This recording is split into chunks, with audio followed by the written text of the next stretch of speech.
All right, we're going to be taking quadratic equations a step further. Up until this point, we have been able to be given a quadratic equation like this and find the y-intercept, the vertex, the domain and range, all that good stuff. We did that before Thanksgiving. Now, we're going to be able to solve for x, okay? And we're going to set them equal to 0. One way of solving is by factoring. We're going to learn 3 different ways over the next couple of weeks. Okay, this first way is factoring. So I look at this problem right here and I ask myself what 2 numbers multiply together. That's going to give me 12, but when I subtract, I get -1. And it's -4 and a +3. So I factor like normal. Now, this right here represents 2 problems. So I'm going to set it equal to 0. So now I just simply solve. X equals 4, x equals -3. So my answer is -3 and 4. And that's it. Okay? So you factor, set them equal to 0, and solve. So for example 2, I have what 2 numbers multiply together? That's going to give me 30. But when I add them, I get -11. And it's -5 and -6. Because 6 times 5 is 30, 6 plus 5 is 11. I have 2 problems. I set them equal to 0, and I solve. So x is equal to 5 and 6. So when I go to write my answer, I have 5 and 6. And we're done.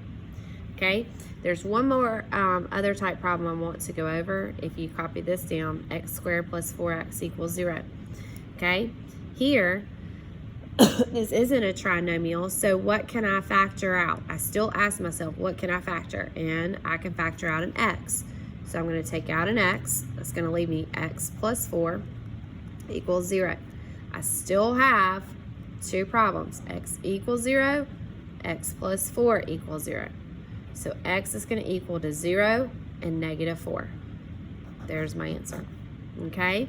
So several different ways of solving by factoring. Now, for example, number 3, it says write an equation using the following roots. Now, roots simply mean answers. Okay, so this is where I'm giving you the answer and you have to write the equation. That means I'm going to start here and work myself back up to the front. All right, so the first thing I notice is how do I get from my answer to right here? Well, I add parentheses and change the sign. X plus 2, x minus 4 equals 0.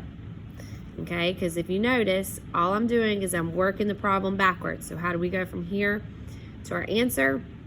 We set it equal to 0 and solve. So since I'm doing it backwards, I change the signs back. Now, I ask myself, okay, how do I go from this step to the front? Well, they do what's called the full method, which we already know how to do that. So x times x is x squared plus 2x minus 4x minus 8 equals 0. I have like terms, so x squared minus 2x minus 8 equals 0. There's my answer. I have to include the equals 0 or it's counted wrong. Okay, because it's an equation. All right, next example. Here, I'm giving you the answers. We got to write the equation. So my first step, add parentheses, change the sign. So x plus 3 times x plus 5 equals 0.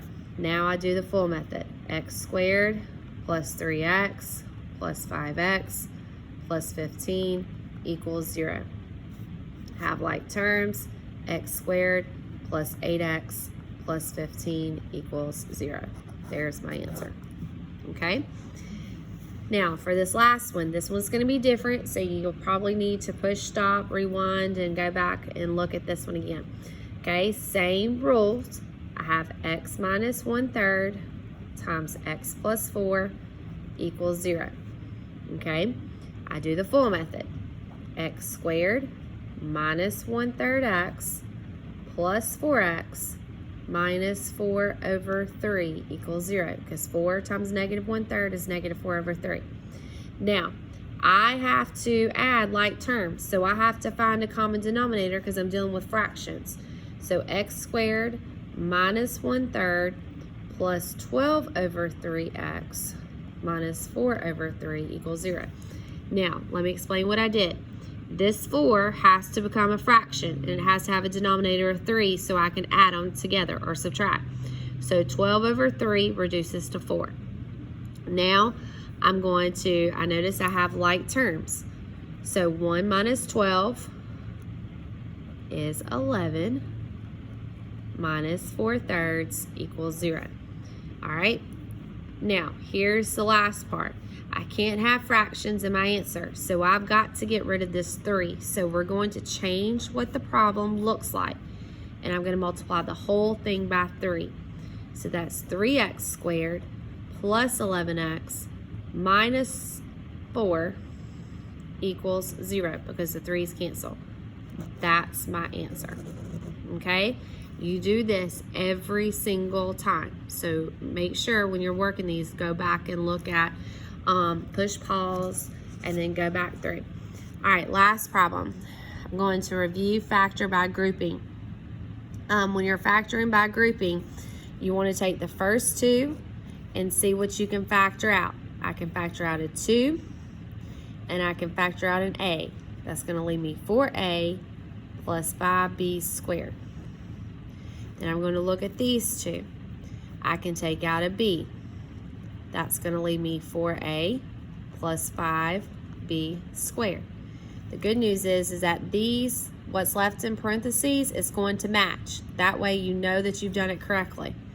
So that gives me 4a plus 5b squared times 2a plus b. There's my answer, and I'm done. Okay, if you have any questions, you let me know.